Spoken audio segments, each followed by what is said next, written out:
Good afternoon, everybody, and welcome back to another installment of Scott's Selections here for Wednesday, June 19th. Before we get into the play of the day, we'll quickly recap what happened yesterday, and we picked up a very nice winner with the Detroit Tigers' first five money line, which was available at plus 125 at Bookmaker. So a very nice way to bounce back after our loss on Monday with a nice plus 125 winner. But we look to keep the momentum going as we will be looking at the card for Wednesday, June 19th. And yesterday we talked about the Tigers and the Pirates game. And today the play of the day will also be on the Tigers and Pirates game. But we're going to look at the opposite side here, and we will actually be looking at the Pittsburgh Pirates over 2.5 runs in the first 5 innings today, as the pitching matchup will be between Jordan Zimmermann and Trevor Williams. I personally love Trevor Williams, but I don't see much value left available in the books. It's kind of crazy to think that both pitchers in this matchup have not pitched in roughly a month or more because of the fact they're both injured. But Pittsburgh opened up roughly a minus 130 money line. They're up all the way to minus 190. So I think that basically is a good way to show how the markets view both pitchers independently. Jordan Zimmermann, to put it mildly, not good. 0-4 with a 5.93 ERA. He's also not pitched since April 25th. So he hasn't pitched in roughly 2 months, and you don't really know what to expect from him. But historically, against the Pirates, he's been awful, as all active Pirates batters in 92 at-bats are batting .326 and have an on-base percentage of .370 against him. He's just not very good. He was awful last year. He was decent on the Nationals a couple of years ago, but that's a long time ago. Not great in night games either, not great away. He's 0-2 with over a 5 ERA away. And in night games, he's 0-2 with a 6.19 ERA.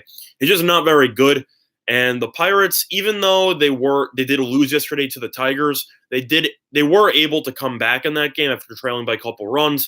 Overall, I think that there's a couple of ways to look at this game. You could take the Pirates minus a half in the first 5, which is available at roughly minus 125. And although I like Williams, he also hasn't pitched in about 2 months or in about a month or so. So I don't really know how comfortable I am laying a minus 125 price with a pitcher who hasn't pitched in a couple of weeks, if not a month or so. So I'd rather take the Pirates bats at home against a pitcher who was struggling beforehand and now is his first start-off injury. Each of Zimmerman's last 2 road starts were pretty much identical. 3 innings, 5 earned runs. I think 2.5 at minus 120 at 5 dimes here has good value on it. And I think that for that reason, the Pirates should score at least 3 runs by the end of the 5th inning, especially with Zimmermann on the mound. I expect him to struggle against a team that he's always struggled against. And the Pirates lineup, although it's not officially, announced, the lineup's expected to be Newman, Reynolds, Marte, Bell, Cabrera, Diaz, Kong, Frazier, and Williams. Overall, very solid lineup there, especially with Bell batting 4th. Marte's been good lately. Newman's been very good as a rookie, and Melky's batting roughly .320 very underratedly. So I like their lineup. I think they'll score at least 3 runs by the end of the 5th inning, and that is why the Pittsburgh Pirates over 2.5 runs in the first 5 innings, which is available at minus 120 on 5 dimes, will be the play of the day. But we will be diving into the rest of the betting card here.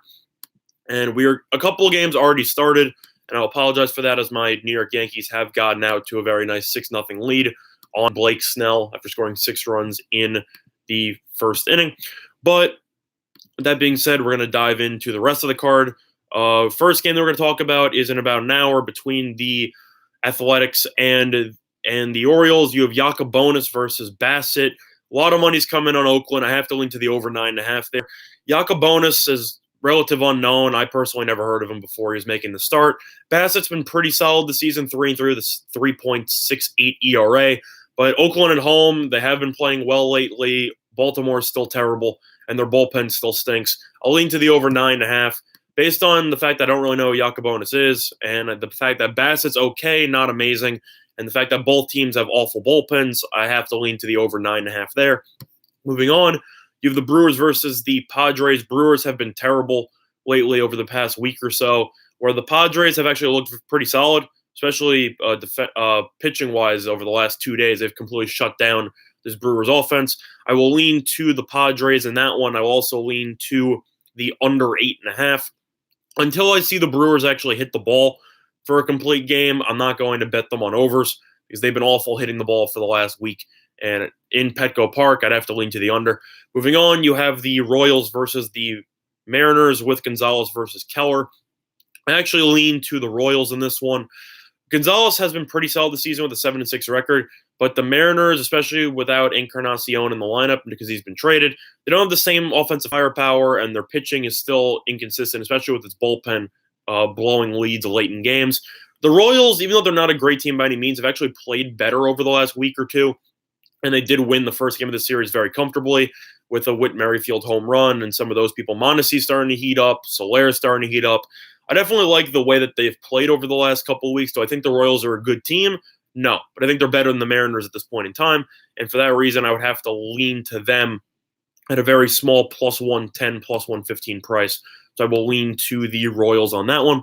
Moving on, you have the Nationals versus the Phillies in Game 2. Game 1's already underway with the Nationals being up 2-1 in the bottom of the 6th inning. But for this one, you have Arrieta versus. Right now, it's listed as Scherzer, but I'm assuming you already know this. Scherzer might not pitch today because of the fact that he broke his nose in a bunting drill the other day. So his status for this one is questionable. Even if he does pitch, I'm curious how much the broken nose will bother him. And I'm curious if he's going to show up wearing a Rip Hamilton or a Kyrie Irving mask while he's on the mound. That's going to be interesting for me. But in terms of this game, I would lean to the Phillies.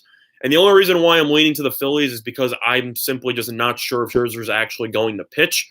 So right now you have the Phillies listed at roughly plus 190 or so. It might be announced if Scherzer's going to pitch or not, but as far as I know, nothing's been confirmed yet.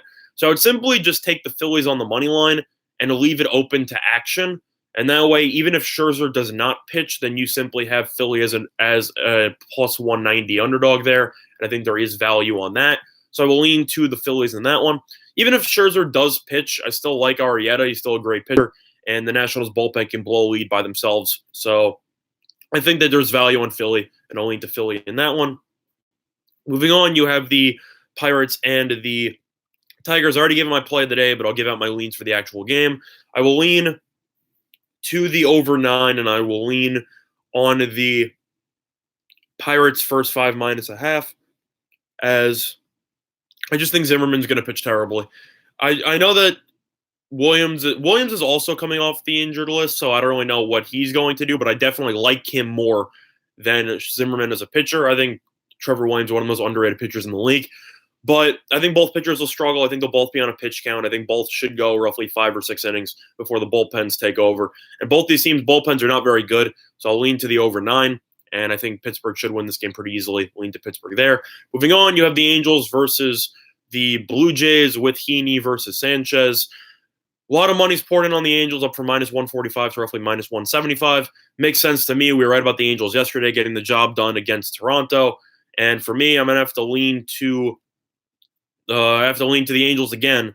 I know that they're a huge favorite, and Sanchez has been okay, but Heaney's been pretty good, and the lineup's been great, especially with Ohtani back, and I definitely see value on the Angels. Lean there. Moving on, you have the Mets versus the Braves. The Braves finally were unable to score roughly 5 runs in a game as DeGrom completely shut them down, and Tehran exploded as the Mets ended up scoring 10 runs in that game, and they won pretty easily.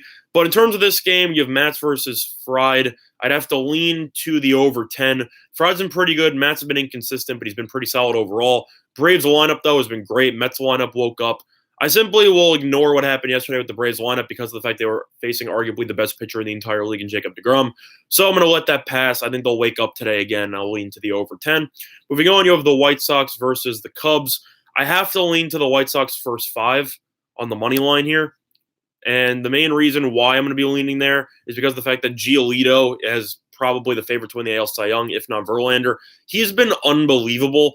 Lester's been okay lately, but overall he's been pretty disappointing this season. And the White Sox have looked pretty good, especially with Jimenez hitting bombs every game. He's been great. They won game 1 of the series. Do I think the Cubs should be favored? I understand conceptually because of the fact the Cubs are very good at home and the fact that they're better overall than the White Sox. But with Giolito on the mound, all the value, I can only look towards the White Sox here. I think the White Sox have a lot of value at roughly plus 135. And if you want to get them in the first five, roughly plus 120, I would recommend that even more because I do not trust this White Sox bullpen. So I'll lean to the White Sox first five money line there. Moving on, you have the Indians versus the Rangers with Palumbo versus Plutko. I lean to Plutko here. I know that Texas has been very solid at home, but the Indians picked up a nice win yesterday, and Palumbo's a relative unknown. Plutko's look pretty good this season, so I'll lean to the Indians on the money line there. Moving on, you have the Red Sox versus the Twins with Gibson versus Rodriguez after the very long 17-inning 4-3 win by the Twins yesterday. Gibson coming into the start of a great performance, where Rodriguez is also coming into this off of a pretty solid performance. I'm going to actually lean to the over 9.5, though. I think the fact that both bullpens are going to be exhausted after such a long game yesterday is just a sign that both starters will need to go a couple of extra innings. And with these lineups against Rodriguez and Gibson, I think both lineups should score at least 3 to 4 runs, and both bullpens are not great by any means either. So I'll lean to the over 9.5, very small lean. Moving on, you have the Marlins versus the Cardinals. We were right about the under yesterday in that game, as that ended up with a 6-0 finish. In terms of this game, Richards versus Ponce de Leon, I will lean to the under 8.5 once again. It seems like when the Cardinals and the Marlins have played over the last 2 weeks, the games have always gone under. Ponce de Leon's pretty solid. He's still a relative youngster, went about 4 innings in his last start, did not give up many runs. And Richards, I actually like him as a pitcher. His stats might not be the most amazing thing in the world, but overall, he has solid stuff, and I think that he will do a pretty good job limiting the Cardinals to roughly 2 or 3 runs.